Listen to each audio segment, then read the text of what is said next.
हम आपको बदलती अयोध्या की तस्वीरें दिखा रहे हैं। वो अयोध्या जो 500 वर्षों के संघर्ष की साक्षी रही है, वो अयोध्या जिसने मुगल का आक्रमण देखा है, वो अयोध्या जिसने अंग्रेज़ों द्वारा जिस तरीके से उस मस्जिद को संरक्षण दिया गया, उस विवादित ढांचे को बचाने की कोशिशें की गई है, वो देखी है। वो अयोध्या जिसने सोमनाथ का संघर्ष देखा है और उस संघर्ष के विजय के बाद उसके मन में एक आस जगी कि प्रभु वापस आएंगे। तो 500 वर्षों का ये संघर्ष जब पूर्ण होगा तो ज़रूर ही दिव्य होगा, भव्य होगा। 22 जनवरी को रामलला कलयुग के वनवास के बाद वापस अपने मंदिर में विराजमान होने वाले हैं। कई लोगों को, मतलब मैक्सिमम लोगों को ये कार्यक्रम धार्मिक लग रहा है, लेकिन कुछ को ये राजनीतिक भी लग रहा है। यहाँ पे देखिए कुछ फाइन आर्ट्स के बच्चे हैं जिन्होंने प्रभु राम और माता जानकी के चित्र को बनाया है। बड़ी मेहनत लगी है।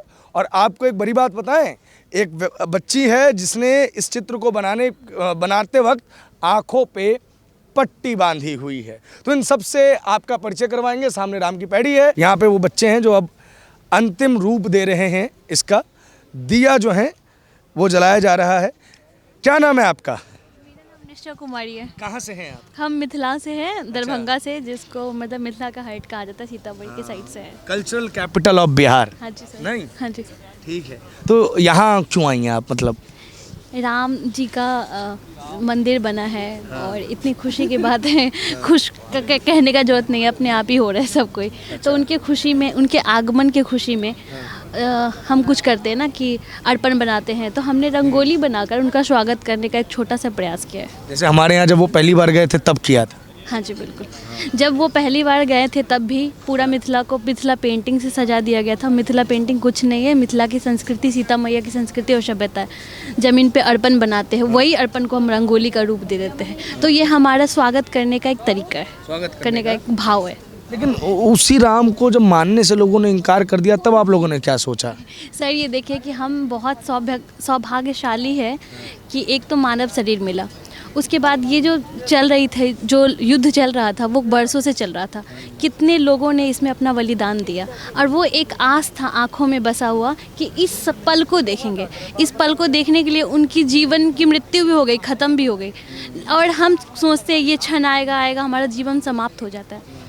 उस इतना बड़ा मतलब इस घटना में एक क्षण, एक पल वो मिल गया, उस जीवन को मतलब आँखों से देखने का जो समय मिल गया, एक पल मिल गया।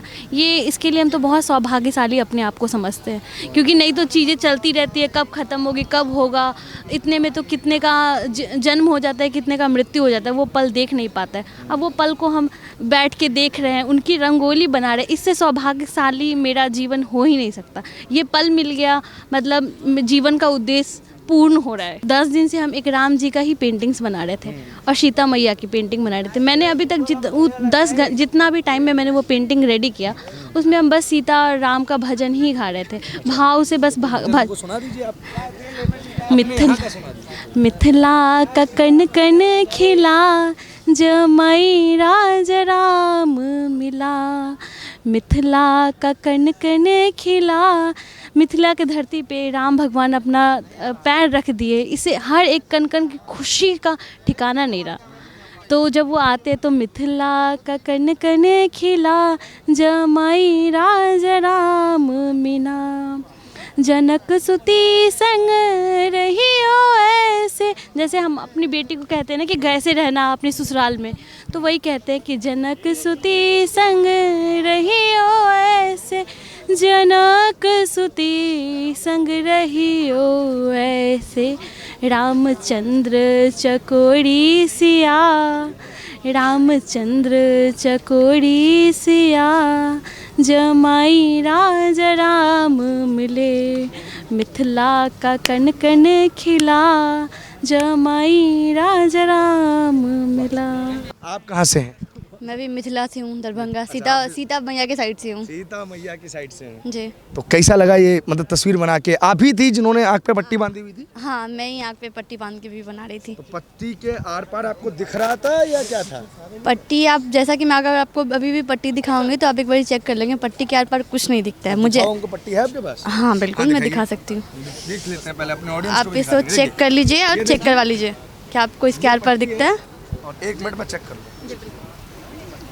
भाई पट्टी के आर पार तो नहीं दिख रहा, अब मेरी बातों पर भरोसा ही करना पड़ेगा आपको। देखिए यहाँ पे इतने सारे लोग हैं, एक बार उनको भी दिखा दीजिए इसको देखने के लिए।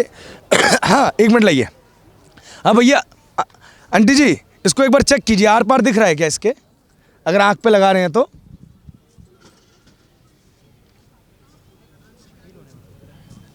नहीं दिख रहा है? नहीं, मतलब बच्ची सच बोल रही है? सही बोल रही है। चलिए ठीक है, ये दे दीजिए हम आपको। सर्टिफाई कर दिया है इन्होंने।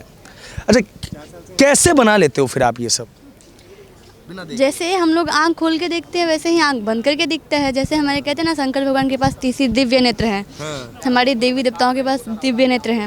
वो होता हम सब में है, बस हमें पता नहीं होता कि उनका यूज़ कैसे करना है, उनको अपने जीवन शैली में प्रयोग कैसे करना है, उसको लाना कैसे है।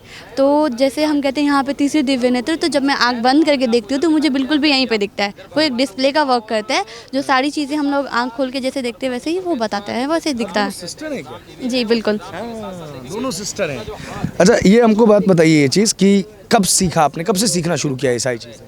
क्या रंगोली? हाँ ये तो काफ़ी साल से मेरी दीदी आर्टिस्ट है, वो मधुबनी में भी और स्टेट बहुत टाइम स्टेट टॉपर की है। दिल्ली में भी उन्होंने क्लास किया। हाँ निशा। वो फाइन आर्ट दिल्ली में से ड्यू से भी कंप्लीट करा है, तो मैं उनको देख देख कर ही सीखी हूँ। आपने नहीं किया है? नहीं, मैं फाइन आर्ट नहीं कोर्स नहीं की हूँ, बट मैं उनके साथ में रह कहते संगति का असर पड़ता है। तो वो बचपन से ही उनको इतनी छोटी सी तब से देख रही हूँ बनाते हुए, जीतते हुए, करते हुए, तो उनसे ही मैं सीखी हूँ। अच्छा कुछ और जो लोग आना चाहते हैं वो हमारे साथ एक साथ ज्वाइन हो जाए, हम आपका ज़्यादा समय नहीं लेना चाहते हैं। आप जितने भी लोग हैं, जितने भी आर्टिस्ट हैं, ज़रूर आएँ प्लीज़। हाँ आपका समय लेना चाहते नहीं नहीं आप तो बोलने से झिझक रहे हैं। आर्टिस्ट का नहीं, तो बात होता यह है बोलने कि से। बहुत सारे हमारे मीडिया के बंधु हैं, हम किसी और का भी समय नहीं खाना चाहते हैं। एक बात तो मैं आपको, आपने मुझे सेल्समैन कहा तो मैं थोड़ी सी बात बताता हूँ। ये बच्चे तो अपना हाईलाइट नहीं करते हैं।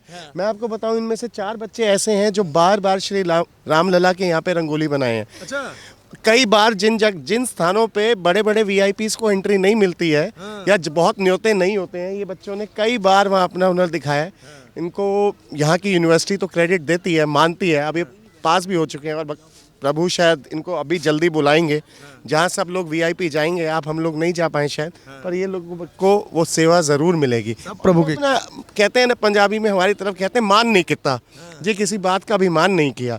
विनम्र हैं बच्चे, श्री राम की तरह, अयोध्या के हैं ना।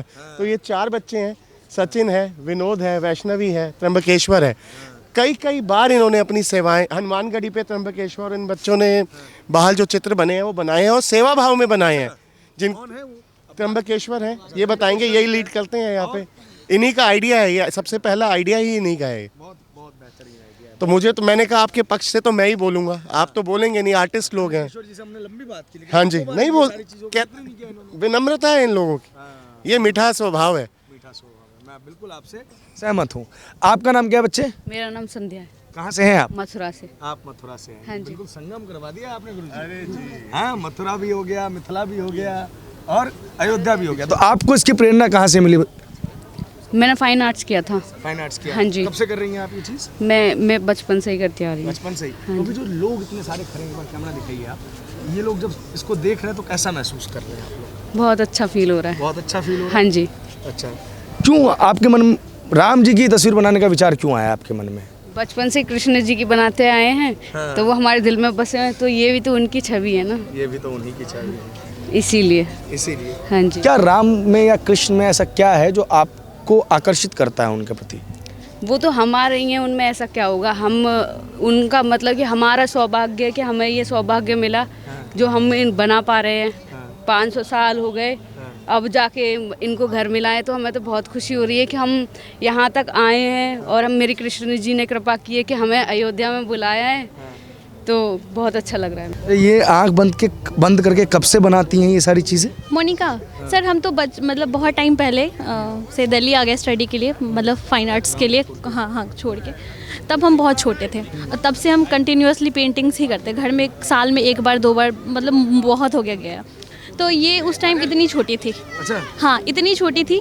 तो आप समझ, हाँ, तो आप समझिए साल में 2 साल में बस एक बार मिलना। तो मुझे तो ये भी नहीं पता चला ये कब सीख लिया, कब आ गया। हाँ, लेकिन एक बात है, हमारे घर के सामने एक मंदिर है, उसमें हमेशा ये अध्यात्म का चीज़ें चलता था। साधना करना, शिव चर्चा सुने होंगे, वो करना, ध्यान करना।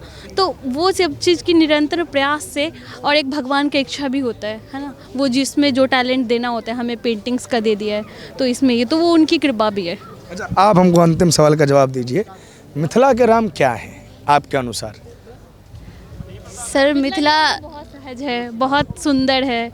उनका नयन, कहते हैं नयन ऐसा है कि देख के कहें जुलुम कर नैन, मतलब बड़े नैन तोड़े जादू भरे नैन, ओ हमार मोहना जुलुम कर। इतना उनका इतनी मनमोहक है, उनकी नयन इतनी खूबसूरत है कि हमारे मन को मोह जाते हैं वो। तो आप जुलुम कर रहे हैं आपका, वो बहुत हमारे जो स्वरूप, वो उनका जो हमारे से है तालमेल, वो वैसा है कि बहुत हंसमुख, प्रेम, सुंदर। जैसे कैसे गेस्ट के यहाँ जाते हैं तो हम पूरा तैयार वैयार होके जाते हैं, घोड़ा वोड़ा बन के जाते हैं, सेविंग एक अच्छे मूड में जाते हैं।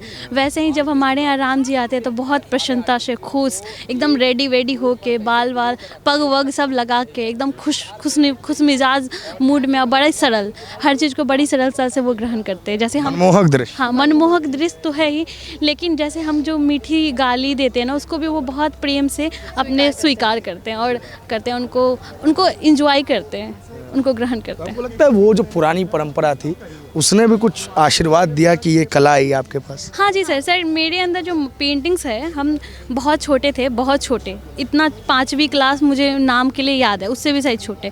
तो मुझे अपने आप ही पेंटिंग्स करने का होता था, अपने आप हमेशा पेंसिल रखे रहते थे। उस समय कलर्स नहीं पता था क्या होता है, तो जो नेचुरल कलर्स होते हैं, जैसे आप ये सुनते होंगे कि वो पोड़ों का साग कभी आप टिपते हैं तो कलर्स निकलता है, तो हम ना उसको गाड़ के कलर निकालते थे। उसके बाद मेरे मतलब आसपास के लोग खैनी खाते थे, तो चूना होता था, तो चूना को, हाँ, चूता को घोड़ लेते थे। चाय पी के कोई छोड़ देता था, तो जैसे बर्तन मांजने जाते हैं ना, आप तो देखते हैं ना, उसमें एक कलर सा आ जाता है, फेस कलर जैसा रहता था, उसमें हल्का चूना डाले तो देखे मिक्स करके, तो वो फेस कलर टाइप का बन रहा है, वो कलर।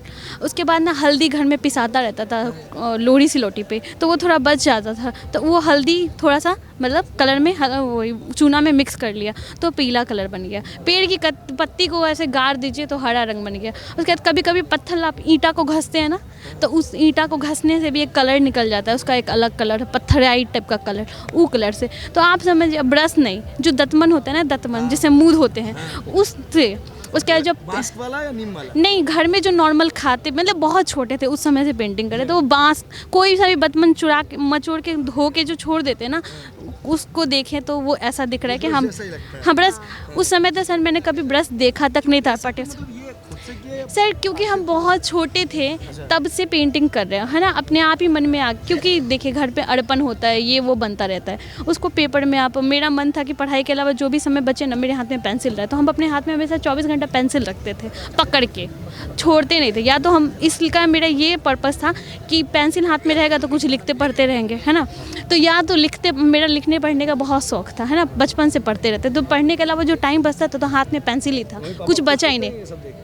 मेरे पापा जब थे तो बहुत खुश होते थे, पर अब तो वो नहीं रहे। उनकी अचानक बहुत टाइम पहले ही वो चल बसे, पर जब वो थे तब तक मैंने स्टेट अवार्ड जीता था मधुबनी पेंटिंग से कई बार, तो पेपर वगैरह में नाम वाम आया था, तो वो देख के वो बहुत। उम्र रही थी आपके उस समय? बहुत छोटे थे सर, अभी तो याद नहीं है, इतना साल हो गया, पर बहुत छोटे थे, होंगे इतने बड़े या इतने बड़े। कौन सी क्लास में, पहली दूसरी? सर हमने तो 10th बहुत जल्दी कर लिया था, तो हमको लगता है कि 10th में होंगे ना तभी, तो वो रिज़ल्ट वगैरह नहीं आया था, याद नहीं है मुझे उतना, पर उतना टाइम पहले। अब आपकी बहन से बात करते हैं, ये आप हमको बताइए, आपके अनुसार मिथिला के राम क्या है? उसी की बात हो रही थी, वो जवाब नहीं देना है। मिथिला के राम, मिथिला से राम है, राम से मिथिला है, कहने का एकदम से, क्योंकि मिथिला में जो राम की प्रतिमा, उनकी जो प्रारूप है, उनका जो स्वरूप है, उनकी जो चरित्र है, उनकी जो, वो कहते हैं मर्यादा पुरुषोत्तम में कहा जाता है। अब वो तो आप देखकर ही बता सकते हैं कि क्या हमने पेंटिंग जो बनाया है वो वैसा स्वरूप आ पाया है या नहीं। बहुत बहुत शुभकामनाएं आपको, आप जीवन में खूब आगे बढ़ें।